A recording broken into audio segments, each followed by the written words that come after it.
ಮೂಳಬಾಗಿಲು ಬೆಂಗಳೂರು ಕೇಂದ್ರ ವಲಯದ ಪೊಲೀಸ್ ಮಹಾನಿರ್ದೇಶಕ ಲಾಬುರಾಮ್ ಶುಕ್ರವಾರ ನಗರದ ಪೊಲೀಸ್ ಠಾಣೆ ಹಾಗೂ ಡಿವೈಎಸ್ಪಿ ಕಚೇರಿಗೆ ಭೇಟಿ ನೀಡಿ ದಾಖಲೆ ಪರಿಶೀಲಿಸಿದರು. ಕೋಲಾರ ಜಿಲ್ಲಾ ಪೊಲೀಸ್ ವರಿಷ್ಠಾಧಿಕಾರಿ ಕನ್ನಿಕಾ ಸಿಕ್ರಿವಾಲ್ ಜೊತೆಯಲ್ಲಿ ನಗರ ಠಾಣೆ ಹಾಗೂ ಡಿವೈಎಸ್ಪಿ ಕಚೇರಿಗಳಿಗೆ ಭೇಟಿ ನೀಡಿ ಕೊಲೆ, ಸುಲಿಗೆ, ಮನೆ ಕಳ್ಳತನ, ಆತ್ಮಹತ್ಯೆ, ಹಳೆಯ ಪ್ರಕರಣಗಳು ಹಾಗೂ ಮತ್ತಿತರರ ಕಡತಗಳನ್ನು ಪರಿಶೀಲಿಸಿದರು. ಕೋಲಾರ ಜಿಲ್ಲೆಯ ಪೊಲೀಸ್ ವರಿಷ್ಠಾಧಿಕಾರಿಗಳು ಸುದ್ದಿಗೋಷ್ಠಿ ನಡೆಸಿದರು.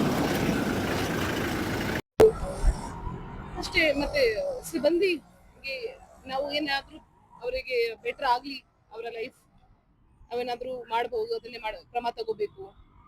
ಮತ್ತೆ ರೌಡಿ ಶೀಟರ್ಸ್ ವಿರುದ್ಧ ಕಠಿಣ ಕ್ರಮ ತಗೋಬೇಕು.